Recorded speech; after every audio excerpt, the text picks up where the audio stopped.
জগন্নাথ মন্দির বলতেই প্রথমে নাম আসে পুরীর কথা। এবার সেই তালিকায় নাম লেখালো দীঘা।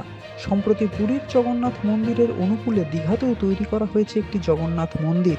বুধবার সেই মন্দির পরিদর্শনে যাবেন রাজ্যের মুখ্যমন্ত্রী মমতা বন্দ্যোপাধ্যায়। ওল্ড দীঘার সৈকতাবাসে রয়েছেন মুখ্যমন্ত্রী।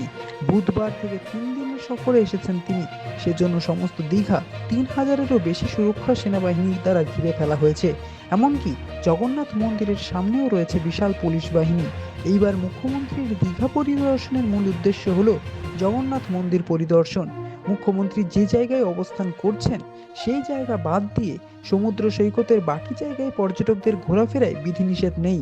জল স্থির থাকায় পর্যটকদের সমুদ্রে নামতেও কোনো বিধিনিষেধ দেওয়া হয়নি। তবে বিস্তীর্ণ এলাকা সিসিটিভি ক্যামেরা দ্বারা মুড়ে ফেলা হয়েছে। এমনকি নজরদারি চালানো হচ্ছে সমুদ্র সৈকতেও।